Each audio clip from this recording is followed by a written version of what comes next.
साथियों, स्मार्ट पहेली में आज फिर से आपका स्वागत है।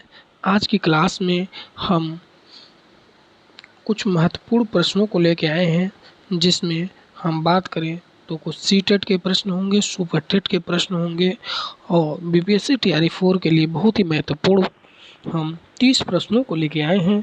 इसमें साथी आज हम क्या करने वाले हैं, तो आज हम हिंदी व्याकरण एवं शिक्षण शास्त्र के प्रश्नों को करने वाले हैं, जिसमें व्याकरण है, साहित्य है और क्या है, शिक्षा शास्त्र है। इसकी हम विस्तृत व्याख्या करने वाले हैं और साथ ही इसमें दिया है कि महत्वपूर्ण सूचना क्या है। यह अभ्यास प्रश्न सीटेट, सुपर टेट, बीपीएससी तैयारी 4 एवं अन्य जो राज्य स्तरीय शिक्षक पात्रता परीक्षाओं जैसे टेट हो गया, टीजीटी हो गया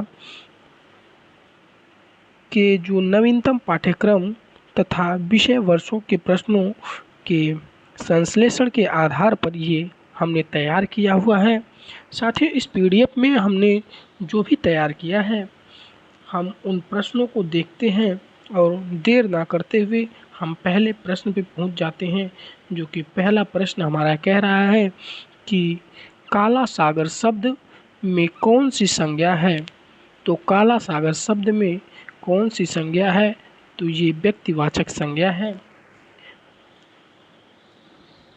किसी विशेष स्थान, व्यक्ति या वस्तु के नाम का बोध कराने वाले शब्द व्यक्तिवाचक संज्ञा कहलाते हैं, जैसे भारत,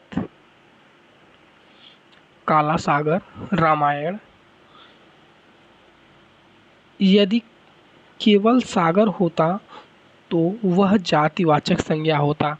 साथियों, इसके कहने का मतलब है कि व्यक्तिवाचक संज्ञा मतलब वह क्या है, अकेले है। क्या है वो क्या है, अकेले है, उसके जैसा कोई नहीं है। अगर हम व्यक्ति की बात करें तो वो क्या है, अकेले है, उसके जैसा दूसरा और कोई नहीं है। और यहाँ पे देखिए भारत दिया है, भारत क्या दूसरा कोई और भी देश भारत के नाम से जाना जाता है? तो आप कहेंगे नहीं सर, वो तो भारत नहीं है। तो अगर हम आपसे पूछें कि भारत किस में आएगा, तो आप कहेंगे सर ये तो व्यक्तिवाचक संज्ञा में आएगा। अगर हम आपसे पूछें कि जो हम रामायण को जानते हैं, ये रामायण किसी और भी ग्रंथ का नाम है या किसी भी और बुक का नाम है, तो आप कहेंगे नहीं सर, रामायण तो वही रामायण है जिसमें राम की कथाएं हैं। तो अगर आप सागर की बात करें तो क्या ये सागर जो है व्यक्तिवाचक संज्ञा में आएगा? कहेंगे नहीं सर, ये तो सागर व्यक्तिवाचक संज्ञा में नहीं आएगा, ये तो जातिवाचक संज्ञा में आएगा, क्योंकि काला सागर, लाल सागर, बहुत से सागर है, टेसिस सागर है, तो ये तो सागर की जाति बचा रहा है ना, तो इसमें ये जातिवाचक संज्ञा हो जाएगा। लेकिन अगर हम काला सागर की बात कर दें तो काला सागर जो है ये क्या है, ये व्यक्तिवाचक संज्ञा होगा, क्योंकि वो काला सागर एक ही सागर है, दूसरा कोई और सागर नहीं है, उसके जैसा कोई और नहीं है। अगला क्वेश्चन कह रहा है कि संस्कार शब्द जो है में कौन सा उपसर्ग प्रयुक्त हुआ है। तो संस्कार शब्द में सम उपसर्ग प्रयुक्त हुआ है। कैसे प्रयुक्त हुआ है? कह रहा है कि सम प्लस कार मिलकर क्या होता है, संस्कार होता है। पुरस्कार मिलके क्या होता है, संस्कार होता है। और हमारा पीडीएफ फिर से हमको ओपन करना पड़ गया है, ये एक सेकंड, ओपन हो गया है।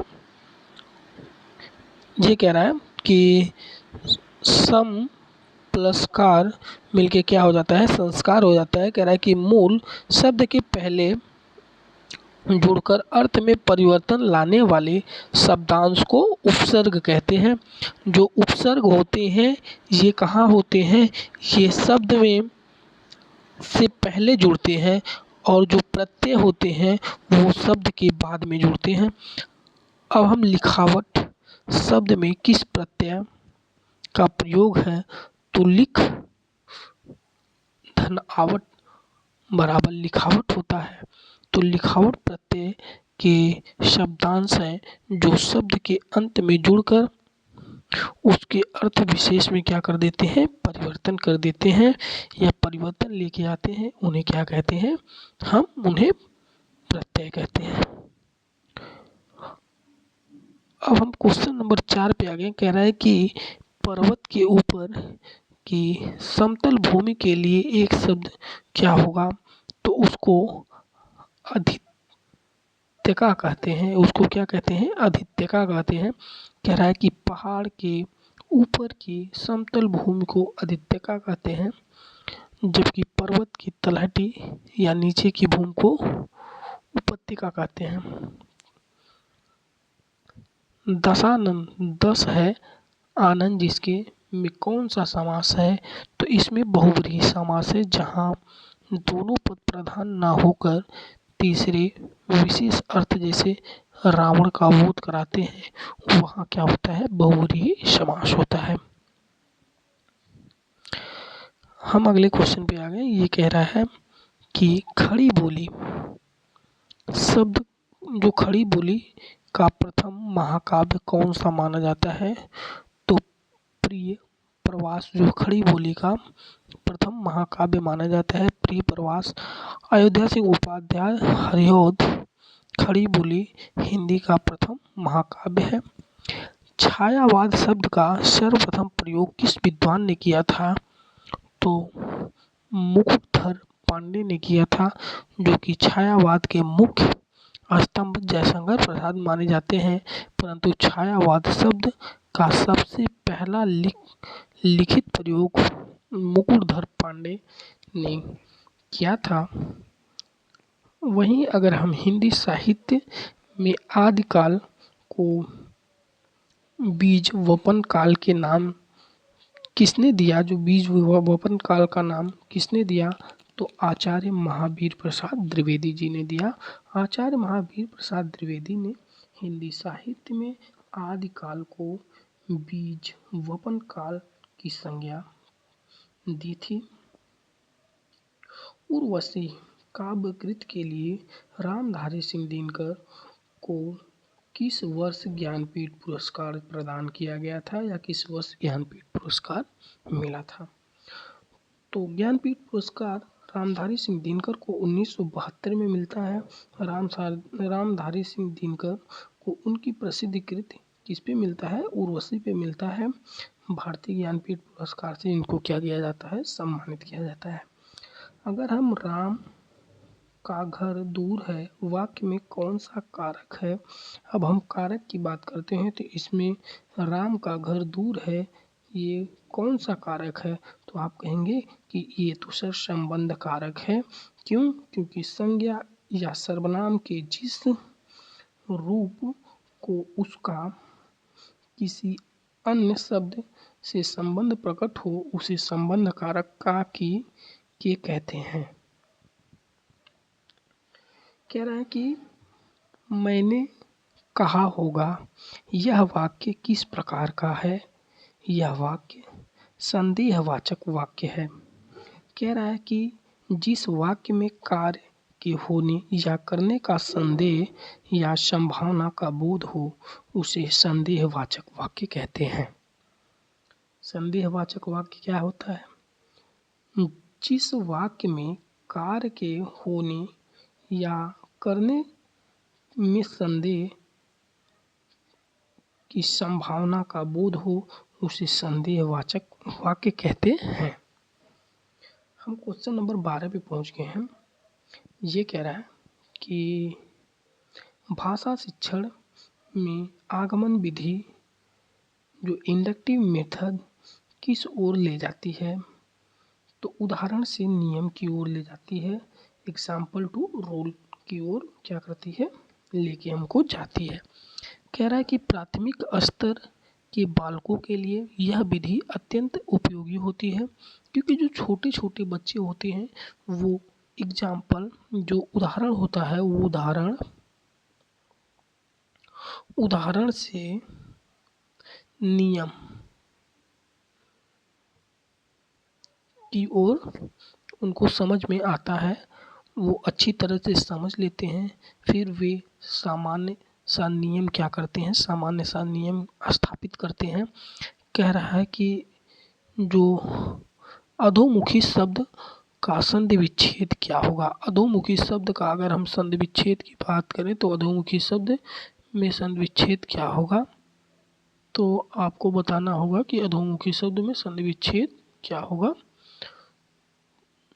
तो अध धन मुख, यह क्या है, विसर्ग संधि है। कह रहा है कि विसर्ग के बाद किसी वर्ग का तीसरा चौथा वर्ण या अलावा ह आने पर विसर्ग रूपांतरित किसमें रूपांतरित हो जाता है, विसर्ग रूपांतरण ओ में हो जाता है। क्वेश्चन नंबर 14 हमारा है, कह रहा है कि निम्नलिखित में से कौन सा वर्ण मूर्धन्य है। तो मूर्धन्य क्या है, ट ठ ड ढ री और स है।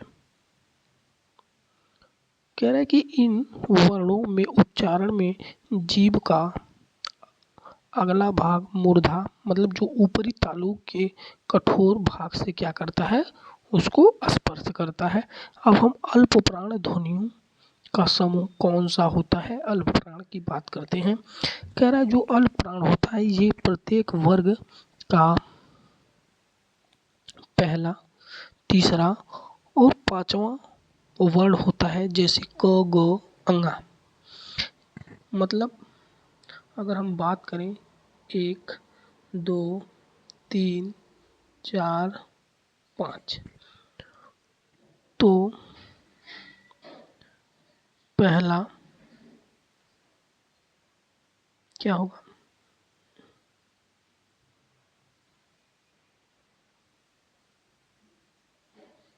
अगर हम बात करें तो पहला, तीसरा, पांचवा, ये क्या होगा, अल्प प्राण होगा। क्या होगा, अल्प प्राण। वहीं अगर हम बात करेंगे यहीं पे, अगर दूसरे और चौथे की बात करेंगे तो ये क्या होगा, तो ये क्या हो जाएगा, ये महाप्राण होगा। क्या होगा,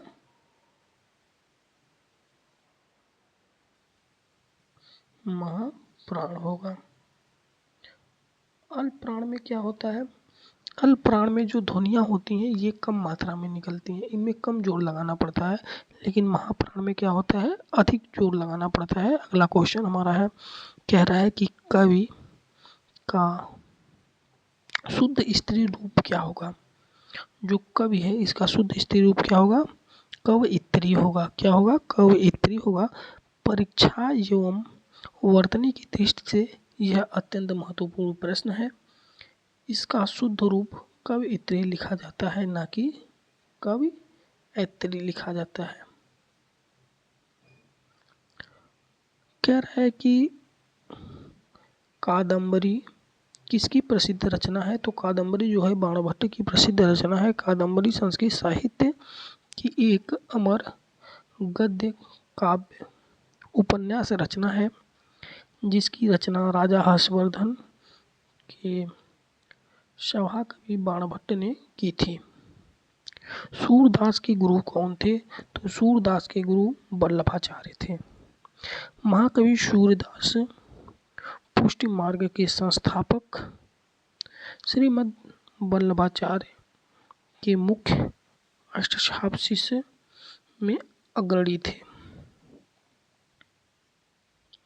भ्रमर गीत प्रसंग के रचयिता कौन है, तो भ्रमर गीत प्रसंग के रचयिता सूरदास जी हैं। भ्रमर गीत प्रसंग के रचयिता कौन है, तो भ्रमर गीत प्रसंग के रचयिता सूरदास हैं। कह रहे सूरदास रचित सूर सागर के अंतर्गत भ्रमर गीत प्रसंग गोपियों और उद्धव के मध्य ज्ञान भक्ति संवाद का अद्वितीय उदाहरण है। कह रहा है कि निराशा शब्द का सही संधि विच्छेद क्या होगा, तो निधन आशा, जो कि विसर्ग संधि है। यदि विसर्ग से पहले आ या आ से भिन्न कोई स्वर आए और बाद में स्वर का सघोष वर्ण हो तो विसर्ग रा में परिवर्तित हो जाता है। हम धीरे धीरे क्वेश्चन नंबर 21 पे आ गए हैं। कह रहा है कि प्राथमिक स्तर पर भाषा सीखने सिखाने का मुख्य उद्देश्य क्या है, तो प्राथमिक स्तर पर भाषा सीखने और सिखाने का मुख्य उद्देश्य बच्चों को अपनी बात सहजता एवं प्रभावी ढंग से अभिव्यक्त करना या उनको समझाने की क्षमता प्रदान करता है। कह रहा है कि भाषा का मूल कार्य प्रेषण, जो संप्रेषण होता है, मतलब दोनों की बातचीत, प्राथमिक कक्षाओं में बच्चों में भाषा का व्यवहार सहज अभिव्यक्ति कौशल विकसित करना ही मुख्य लक्ष्य है। कह रहा है कि कामायनी महाकाव्य में कुल कितने सर्ग हैं, कामायनी महाकाव्य में कुल 15 सर्ग होते हैं। कह रहा है जयशंकर प्रसाद द्वारा रचित छायावाद महाकाव्य कामायनी का सर्वप्रथम सर्ग चित्त और अंतिम 15वां सर्ग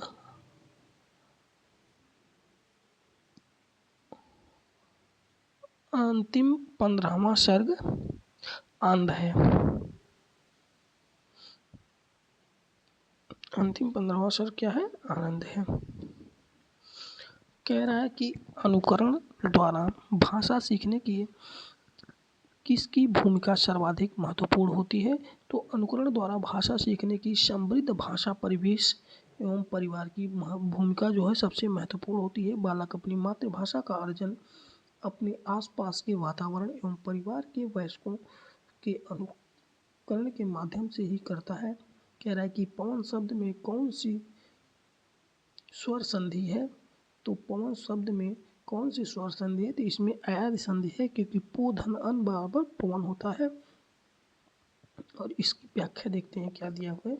इसकी व्याख्या कह रहा है कि ए ऐ ओ औ के बाद कोई भी भिन्न स्वर आने पर क्रमशः ऐ आय आओ आओ में बदल जाते हैं, जहाँ ओ प्लस अ बनता है, जहाँ ओ और अ मिलके क्या बनता है, अ बनता है।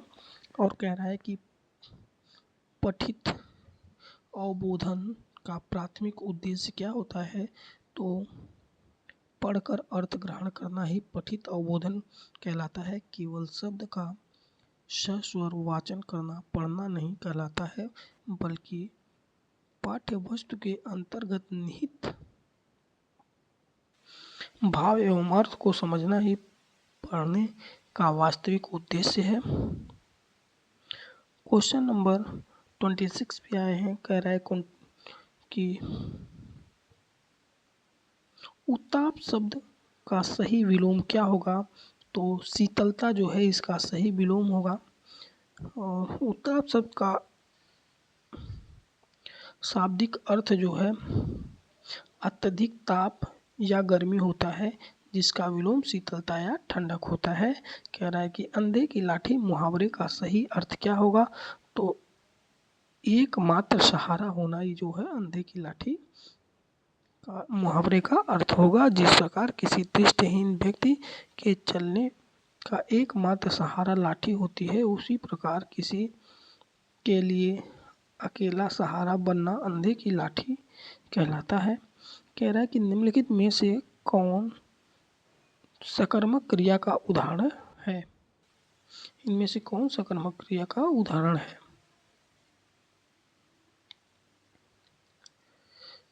श्याम पुस्तक पढ़ता है, ये कौन सा है, सकर्मक क्रिया है। अब सकर्मक क्रिया की व्याख्या देखते हैं। जिस क्रिया का प्रभाव सीधे कर्म पर पड़ता है उसे सकर्मक क्रिया कहते हैं। यहाँ पढ़ना क्रिया का सकर्मक